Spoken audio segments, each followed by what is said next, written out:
Today I will discuss a new topic that is center of mass physics for 11th class। जो हम लोग chapter पढ़ रहे हैं system of particles and rotational mechanics, जिसमें से एक टॉपिक है सेंटर ऑफ मास। तो सेंटर ऑफ मास क्या होता है, जैसे कि सिस्टम ऑफ पार्टिकल्स से कोई एक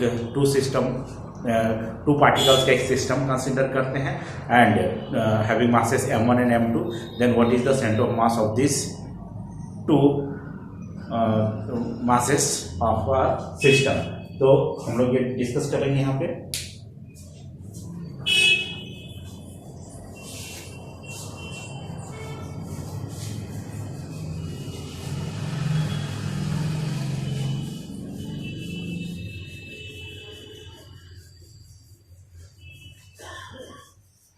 Center of mass is what? Center of mass is a point or position with respect to origin or with respect to a certain point. Center of mass.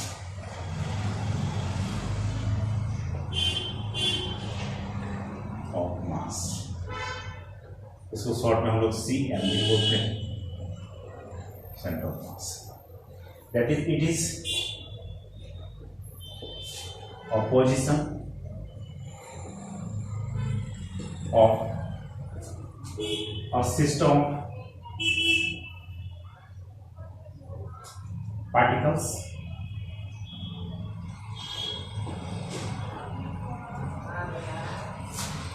which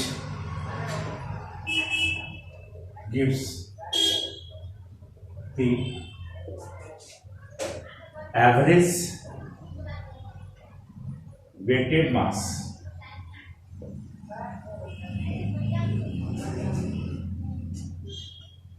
of the particles of the system of particles, system of particles। अगर system of particles यानी ढेर सारा particles है, उन सब का masses है, तो वो सब मासेस जो हो गया पोजीशन अलग अलग डिस्टेंस पे लोकेट होगा। तो डिस्टेंस और मास सारे को प्रोडक्ट करेंगे और उसको सारे जो टोटल मास है उससे डिवाइड कर देंगे, तो वो हमें क्या मिलेगा, weighted mass of the particles, system of particles का मिलेगा। जो क्या होगा, एक पॉइंट होगा, और को पॉइंट होगा तो वो डिपेंड करेगा कि एक डायरेक्शन में है, दो डायरेक्शन में या तीन डायरेक्शन, दैट इज एक प्लेन में है या एक स्पेस में। अगर प्लेन में है तो x axis and y axis यानी एक्स कोऑर्डिनेट होगा और वाई कोऑर्डिनेट होगा। अगर स्पेस में अगर कोई सिस्टम ऑफ पार्टिकल्स अगर डिस्ट्रीब्यूटेड है तो एक्स एक्सिस होगा, वाई एक्सिस होगा और जेड एक्सिस होगा, दैट इज प्लेन में है या स्पेस में। स्पेस में 3D में या प्लेन इन 2D। तो यहाँ पर कंसिडर करते हैं two particles, a system of two particles. Let's consider a system of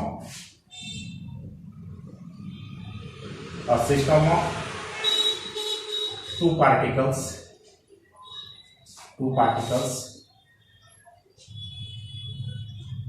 having masses m1 and m2, m1 and m2। तो यहाँ कोऑर्डिनेट कंसीडर कर लेते हैं। This is x axis and this is y axis and this is origin. Suppose here two masses m1 and m2, this is m1 and this is m2। two masses, m1 is placed at a center at a distance x1 from this origin, while m2 is at a distance x2 from the origin। Then between the two masses, line joining the two masses, there is a point, so C, where the center of mass of these two दोनों particle का centre of मास लाई करेगा। Suppose C, तो ये C point जो होगा वो क्या होगा, इसका कोऑर्डिनेट क्या होगा, इस C पॉइंट का कोऑर्डिनेट हमें फाइंड आउट करना है। तो वेटेड एवरेज होता है, तो वेटेड एवरेज होता है तो इसको क्या लिखते हैं, दैट इज x। यहाँ पे ऑरिजिन है, ऑरिजिन के अलोंग है, that means on the line joining the two masses. तो ये एक्स एक्सिस में ही लाई करेगा, वाई एक्सिस में तो कोऑर्डिनेट है ही नहीं, तो वाई कोऑर्डिनेट क्या 0 हो जाएगा। तो यहाँ क्या हो जाएगा, x, 0 हो जाएगा, यानी एक्स कोऑर्डिनेट यहाँ पे होगा। तो एक्स कोऑर्डिनेट यहाँ ऐसे कैसे देंगे, x coordinate is what, m1 into x1 मास, और ये डिस्टेंस ओरिजिन से जो डिस्टेंस है, plus m2 into x2 all divided by total mass जो है that is m1 plus m2। तो ये क्या हो गया, centre of mass of this two masses, ये दीज टू मासेस का सेंटर ऑफ मास यहाँ पे एक्स का लोकेट हो गया। अब यहाँ ढेर सारा अगर मासेस रहता है, मान लेते हैं 3 रहता है, 4 रहता, तब क्या होता है, या अगर यहाँ कंसिडर करते हैं कि m1 इक्वल टू m2 अगर हो जाता है, m1 इक्वल टू m2 और इक्वल टू m हो जाता है, तब क्या हो जाता है, तो centre of mass x equal to हो जाता है that is mx1 plus mx2 divided by m plus m। तो कितना आ जाता है, m कॉमन न्यूमरेटर में लेते हैं x1 plus x2 divided by क्या आ जाता है 2m हो जाता है, this m cancel, that is क्या हो जाता है x1 plus x2 divided by 2 हो जाता है। तो ये क्या आ जाता है, that is mid value, mid point हो जाता है, और x1 x2 यानी कि ये दोनों के मिड पॉइंट पे क्या हो जाता है, सेंटर ऑफ मास लाई करेगा। तो सेंटर ऑफ मास क्या एक पोजीशन है जो क्या बताता है, weighted average of the particles. तो सिस्टम ऑफ पार्टिकल्स या पार्टिकल्स का वेटेड एवरेज हो गया। अब यहाँ पे मान लीजिए जो 3 मासेस अगर रह जाता है, फॉर 3 मासेस या 3 particles having masses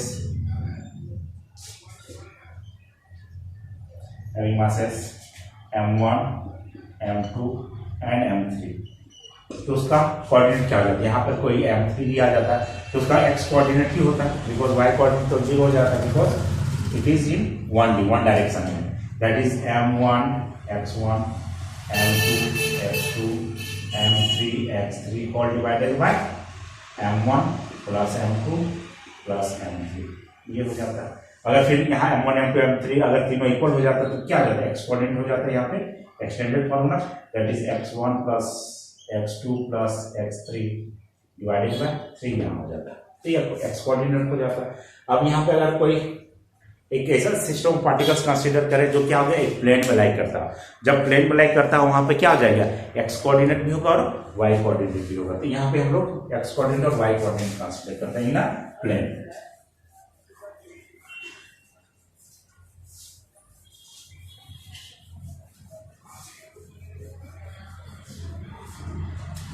जैसे यहाँ एक्स एक्सिस से और ये वाई एक्सिस से, दिस इज ऑरिजिन, और यहाँ 3 मासेस से मान लेते हैं, तो यहाँ से क्या हो जाएगा, ऑरिजिन से यहाँ से डिस्टेंस हो जाएगा,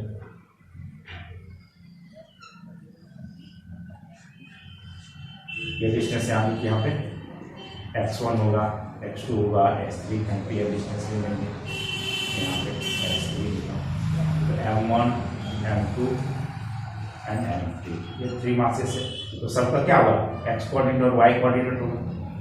जैसे क्या होगा, इसका x कोऑर्डिनेट x1 हो गया, y1 हो गया, x2 हो गया, y2 हो गया, ये इसका x3 हो गया और y3 हो जाएगा। तो ये 3 मासेस है, ये 3 मासेस का सिस्टम सेंटर ऑफ मास नहीं होगा, यानी ये मास और ये मास, ये तीनों मास का कहीं सेंटर होगा। तो यहाँ पे सेंट्रॉइड भी हो सकता है या कोई भी ऑर्थोसेंटर या कुछ भी centre of mass. It is not necessary that centre of mass lies in the interior of the system of particles, outside भी हो सकता है। तो ये डिपेंड करेगा कि क्या है, रिंग है या फिर कोई होलोस्फेयर है या कुछ भी कंसीडर करेंगे, तो उस में हम लोग यहाँ कंसीडर करें। फिलहाल यहाँ कंसीडर करें 3 masses having coordinates x1 y1 x2 y2 and x3 y3 and we have to calculate the centre of mass of this 3 charge system, 3 particles, system of 3 particles. तो यहाँ x कोऑर्डिनेट क्या हो जाएगा, x coordinate हो जाएगा m1 x1 plus m2 x2 plus m3 x3, या 2 system particles के लिए भी हो सकता है, और डिवाइडेड क्या x1 plus m1 plus m2 plus m3। Similarly y coordinate इसमें आ जाएगा, that is m1 y1 plus m2 y2 plus m3 y3 all divided by m1 plus m2 plus m3। तो ये क्या हो जाएगा, x कोऑर्डिनेट और y coordinate. यहाँ पे इसका कहीं सेंटर ऑफ मास यहाँ लाई करेंगे, जिसका क्या हो जाएगा, x कोऑर्डिनेट यहाँ से आता है x हो जाएगा और यहाँ पे कोई y कोऑर्डिनेट हो जाएगा। तो x coordinate and y coordinate, इसका सेंटर ऑफ मास यहाँ लाई करेगा, तो वो हम लोग यहाँ फाइंड आउट कर सकते हैं। फिर अगर 3 मासेस अगर इक्वल हो जाएगा तो x coordinate x1 plus x2 plus x3 whole divided by 3 and y coordinate y1 plus y2 plus y3 whole divided by 3 हो जाएगा if m1 m2 m3 are equal. Equal to M T equal हो जाएगा। तो इस तरह का consider हम कर सकते हैं। तो 3 चार्ज सिस्टम फोर, अगर इसी तरह का अगर n चार्जेस है n पार्टिकल्स है तो n पार्टिकल्स से क्या आ जाएगा, ये डॉट डॉट डॉट mn तक चल जाएगा। तो इस तरह का अगर कोई सिस्टम है जिसमें से n पार्टिकल्स है, तो n पार्टिकल्स है तो उसमें यहाँ पे x कोऑर्डिनेट क्या आ जाएगा, x कोऑर्डिनेट हो जाएगा m1 x1 plus m2 x2 plus m3 x3 plus dot dot dot plus mn xn और divided by m1 plus m2 plus m3 plus dot dot dot mn। और इसी तरह की क्या हो जाएगा, y कोऑर्डिनेट भी हो जाएगा m1 y1 m2 y2 dot dot dot plus mn yn हो जाएगा और divided by m1 plus m2 plus dot dot mn। ये सारा x कोऑर्डिनेट y कोऑर्डिनेट होगा। दैट मीन्स कि if number is bigger and bigger, number of particles is bigger and बिगर,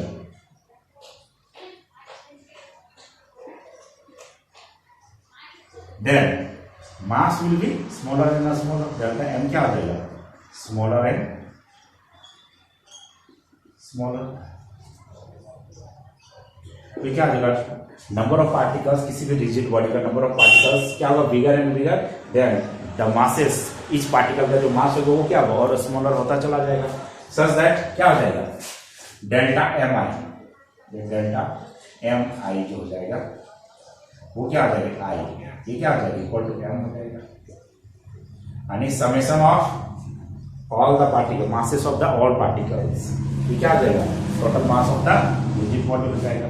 तो total mass of the rigid body हम लोग इस तरह का भी फाइंड आउट कर सकते हैं। तो इस तरह होगा, फिर हम लोग डिफाइन करेंगे एक्स कोऑर्डिनेट और y coordinate for system of particles, that is set of mass, x coordinate set of mass, that is क्या लिखेंगे यहाँ पे डेल्टा m1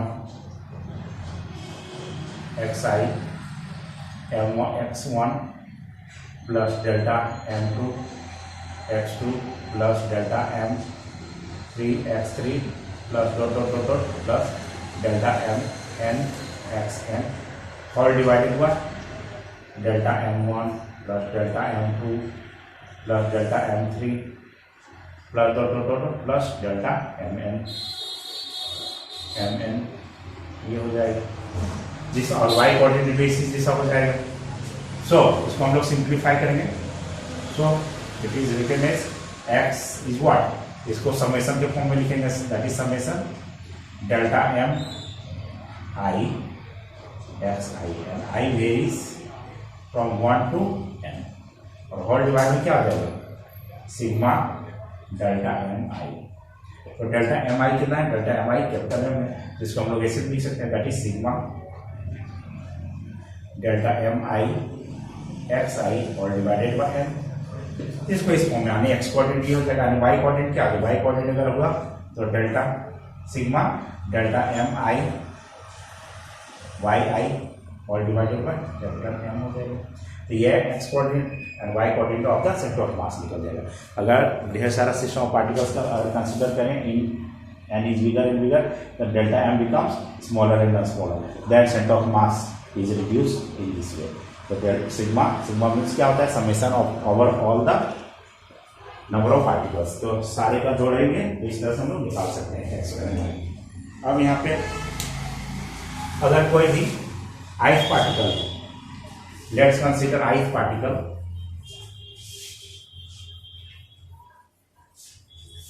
अगर कोई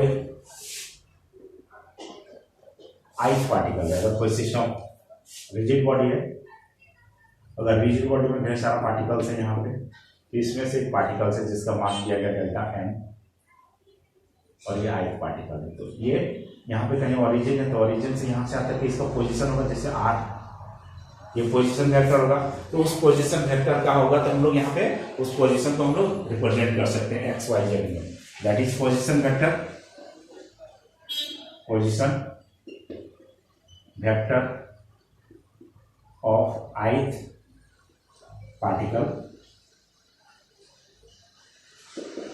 of a system of charges, of a system of particles, sorry, system of charges बोल देते हैं, system of particles. तो सिस्टम ऑफ पार्टिकल्स का पोजीशन वेक्टर्स क्या हो जाएगा, ith पार्टिकल का क्या आ जाएगा, xi i vector yj plus zi। ये क्या हो जाएगा, ith पार्टिकल का अगर ये यहाँ पे है तो x कोऑर्डिनेट में भी होगा, y कोऑर्डिनेट इधर हो जाएगा, और ये कहीं z एक्सिस में भी होगा, यानी कि x एक्सिस, y एक्सिस और z axis. This is x axis, this is वो, suppose this is y axis and this is z axis. अगर यहाँ पे कोई ith पार्टिकल है तो यहाँ क्या होगा, इसका 3D में पोजीशन वेक्टर होगा, that is xi ith particle का, और ith पार्टिकल के x एक्सिस में y डायरेक्शन में और z डायरेक्शन में। तो ये ith पार्टिकल का पोजीशन वेक्टर है। इसी तरह से position vector of the centre of मास, इस पूरे सिस्टम ऑफ पार्टिकल्स का अगर सेंटर ऑफ मास निकालने तो सेंटर ऑफ मास, उसका सेंटर ऑफ मास क्या होगा, that is centre of mass. So the centre of mass cm of the system of particles, system of particles, ये सिस्टम ऑफ पार्टिकल्स होगा, उसका सेंटर ऑफ मास क्या होगा, तो उसका सेंटर ऑफ मास का पोजीशन वेक्टर क्या होगा, तो so the position vector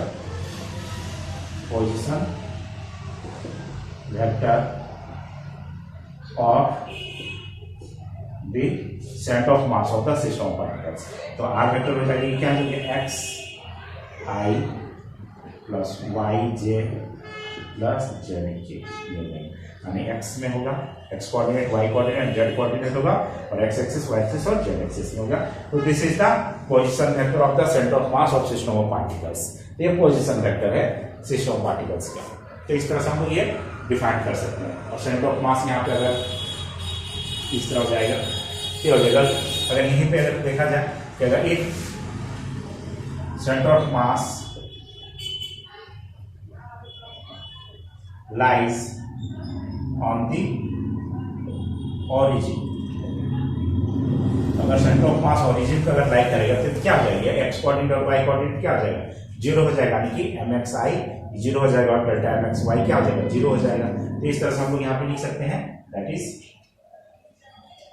x equal to what, x equal to delta mi xi by m, और अगर सेंटर ऑफ मास का लाई करता है 0, तो x इक्वल टू क्या हो, 0 हो जाएगा।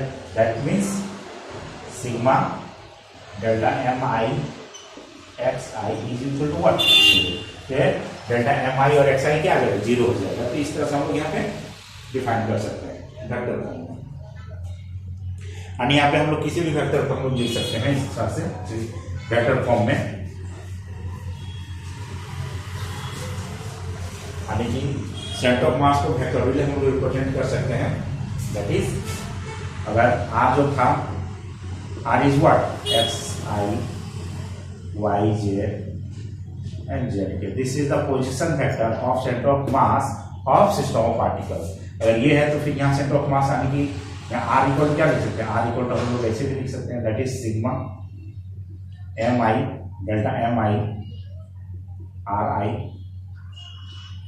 divided by sigma delta mi, because ri is what,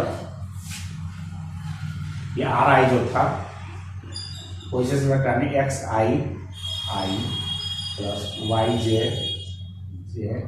y i j plus z i k, this is the position vector of ith particle in 3D in a space.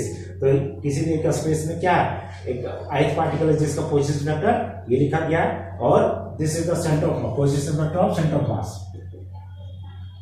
Centre of mass का ये position vector है। Then the position of centre of mass, that is r equal to sigma delta mi ri और divided by delta mi लिखेंगे। तो यहाँ क्या हो जाएगा, सिग्मा डेल्टा mi ri और डिवाइडेड बाय m हो जाएगा। And if the centre of mass lies on the origin, then r क्या हो जाएगा, r वेक्टर 0 हो जाएगा, which implies that this is 0, that is delta sigma, ये 0 हो जाएगा, ये 0 पर क्रॉस मल्टीप्लिकेशन करेंगे, delta sigma delta m i r i becomes 0, तो ये 0 हो जाएगा। अगर सेंटर ऑफ मास लाई करेगा कहाँ पे, ऑरिजिन पे लाई करेगा, तो ये 0 हो जाएगा, therefore r इक्वल टू 0 हो जाएगा यहाँ पे। तो इस तरह से हम लोग m i delta m i r i क्या लिख सकते हैं, 0 लिख सकते हैं। अब यहाँ पे एक कंडीशन ये है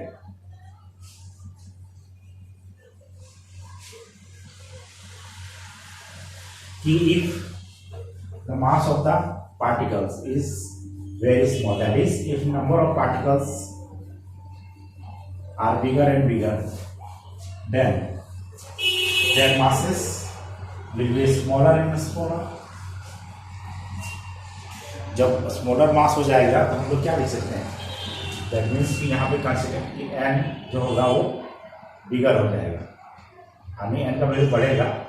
किसी भी सिस्टम ऑफ पार्टिकल्स है, रिजिड बॉडी है जिसमें ढेर सारा पार्टिकल्स है, अगर नंबर अगर इंक्रीज होगा तो क्या डेल्टा एम स्मॉलर होता चला जाएगा, और इस तरह से क्या होगा, डेल्टा एम का समेशन जो लेंगे वो क्या हो जाएगा, इंटीग्रल डी एम आ जाएगा, और इंटीग्रल डी एम कितना आ जाएगा, कैपिटल एम आ जाता है। ये क्या है, that is summation of the small masses, small masses का समेशन है, और इसको हम लोग क्या कर सकते हैं, इंटीग्रल फॉर्म ले सकते हैं, बिकॉज इंटीग्रल फॉर्म एग्जिस्ट करता है किसी वेरी वेरी इनफाइनाइट केसली वेरी स्मॉल, और ये टोटल मास कितना हो जाएगा, कैपिटल एम हो जाएगा। सो एक्स कोऑर्डिनेट, वाई कोऑर्डिनेट और Z coordinate of the centre of mass of a system of particle is given by, तो उसका x कोऑर्डिनेट y कोऑर्डिनेट हम लोग दे सकते हैं, that is delta m i x i क्या हो जाएगा, चेंज हो जाएगा, इंटीग्रल एक्स डी एम, इस तरह एक्स डी एम के फॉर्म में लिख सकते हैं, डी एम के बदले में डेल्टा एम आई के बदले में लिख सकते हैं यहाँ पे, और ये क्या हो जाएगा, एक्स हो जाएगा, वो हो जाएगा, और ये हो गया therefore सेंटर ऑफ मास हम लोग यहाँ लिख सकते हैं। So the CM of system of particles, system of particles,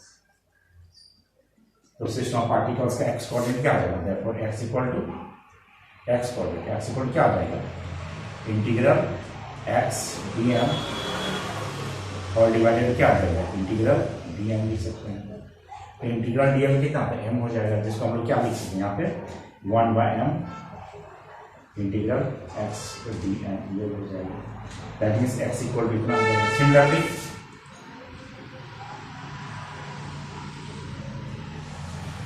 y coordinate क्या होगा, प्लेन में अगर सिस्टम ऑफ पार्टिकल्स है तो y कोऑर्डिनेट भी एग्जिस्ट करेगा, ये क्या है 1/m इंटीग्रल y dm हो जाएगा, एंड जेड कोऑर्डिनेट अगर स्पेस में अगर सिस्टम ऑफ पार्टिकल एग्जिस्ट करता है तो जेड कोऑर्डिनेट भी होगा, that is 1/m integral Z dm आ जाएगा।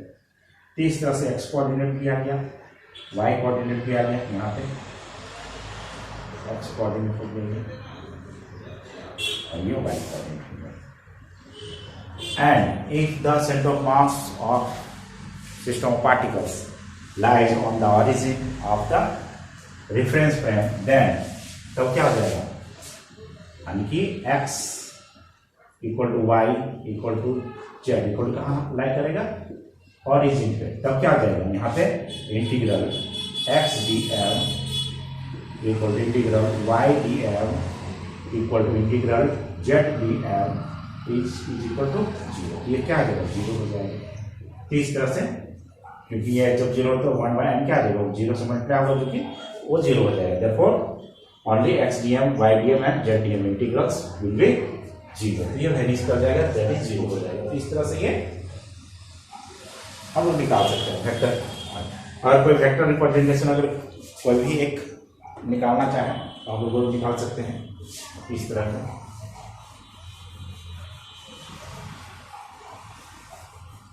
Vector representation the vector representation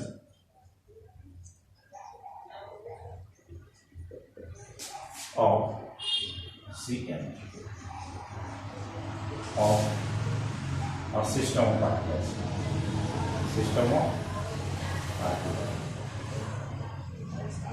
तो सिस्टम ऑफ पार्टिकल्स है, तो उसका सेंटर ऑफ मास को अगर वेक्टोरियल रिप्रेजेंट करेंगे तो वेक्टोरियली हम लोग यहाँ बताए थे कि आर जो होता है पोजीशन वेक्टर का सेंटर ऑफ मास का, और क्या होता है एक्स आई वाई जे, और क्या होता है जेड के होता है।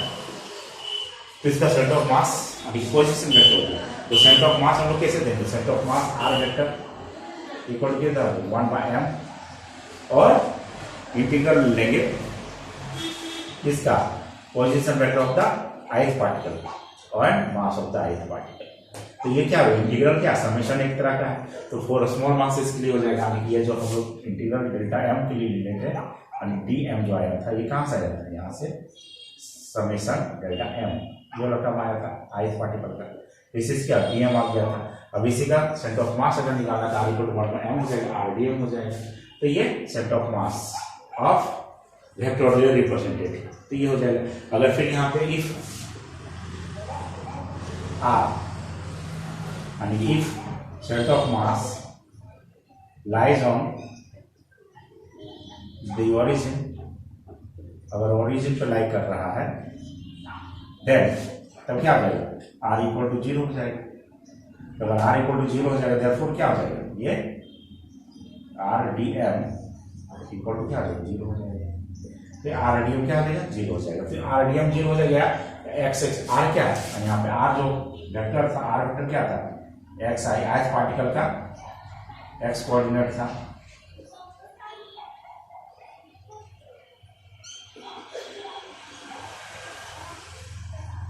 ये था, इसका हम लोग क्या निकाल सकते हैं, यानी कि rdm, यानी कि r is what the position vector of the ith particle in x y and z, यानी 3D में लिखेंगे। और इस तरह अगर सेंटर ऑफ मास अगर लाइक करता है on the origin then the integral of rdm is what 0, तो ये 0 हो जाएगा और वेनिश कर जाएगा। तो इस तरह से हम लोगों ने सेंटर ऑफ मास का एक ब्रॉडली एलाबोरेटली डिस्कस किया सेंटर ऑफ मास। अब सेंटर ऑफ मास हम लोग फाइंड आउट कर सकते हैं रेगुलर शेप का या इरेगुलर शेप का। जैसे हम लोग एक मीटर स्केल है, तो मीटर स्केल है जिसका लेंथ मान लेते हैं l है, तो अगर वो रखा गया है हॉरिजॉन्टल पे along x axis, then what is the center of mass of the scale of the length l। तो उस तरह हम लोग यहाँ फाइंड आउट करेंगे। तो देखते हैं कि एग्जांपल लेकर के कैसे फाइंड आउट करते हैं। तो यहाँ पे सबसे पहले यहाँ कंसीडर करते हैं, फिर इंटीग्रेट करेंगे कि let's consider this is the origin and here this is, suppose this is a rod,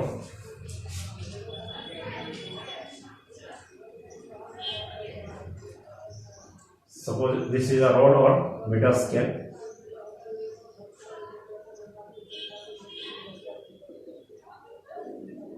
this is x-axis and this is y-axis and this is origin and the length is l. So this is left side of the origin, this is minus l/2 and this side is l/2 plus l/2. So we consider here that is this is a meter scale and the length is l, then from the origin the half length that is plus l/2 and towards left it is minus l/2 and we have to find the center of mass of this meter scale. So we first consider the element that is mass element, इसको consider कर सकते हैं। that is let's consider a mass element of thickness dx, at a distance x from the origin. तो from the origin we consider a mass element, इसको mass element consider कर सकते हैं mass element of thickness dx at a distance x from the origin. Then since linear mass density consider करते हैं, linear mass density lambda and lambda is what, suppose the mass of the rod या scale is m and mass by l, this is the linear density. तो ये m by l हो गया। Therefore what is the mass of thickness dx, तो dx का thickness क्या हो जाएगा, तो dx का थिकनेस dm हो जाएगा और dm is what, dm is linear mass density into dx, linear mass density that is m by l into dx। This is dm, small mass, तो dm is what? So x coordinate of this scale is what? 1 by m integral x dx dm x dm s by using the formula that is 1 by m into integral x and dm का value यहाँ put करेंगे। dm का value कितना है, dm का value है m by l into dx। So m by l is taken common, that is 1 by m into m by l integral x dx।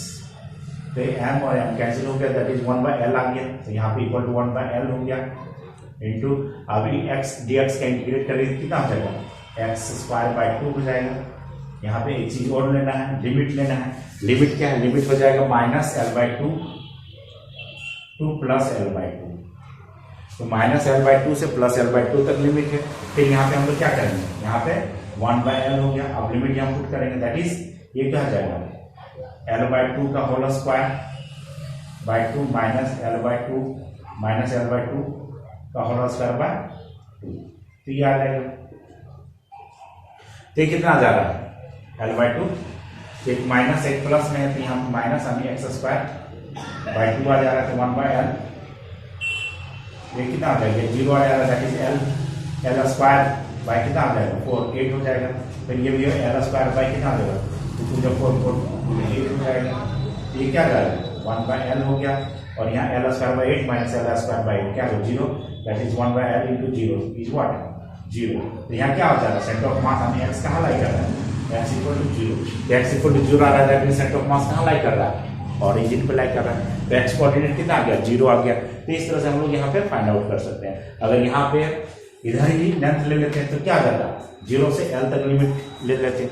तो यहाँ लिमिट चेंज करना है, minus L by two plus L by two, then the centre of mass lies on the origin, so x coordinate is 0। तो यहाँ x coordinate 0 आ जाएगा। अगर centre of मास अगर हम यहाँ से अगर स्केल को शिफ्ट कर देते इस डायरेक्शन में, तो यहाँ लिमिट यहाँ लेना रहता है 0 टू प्लस एल, तो यहाँ 0 टू प्लस एल लेते हैं, तो वहाँ सेंटर ऑफ मास कहाँ लाइक करता है, एल बाई 2 आ जाता है। Centre of mass that is half mid way में आ जाता है, मिड वे में।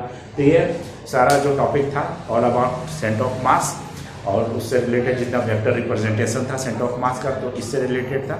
ये वीडियो आपको कैसा लगा जरूर हमें बताएं कमेंट बॉक्स पे। Thank you.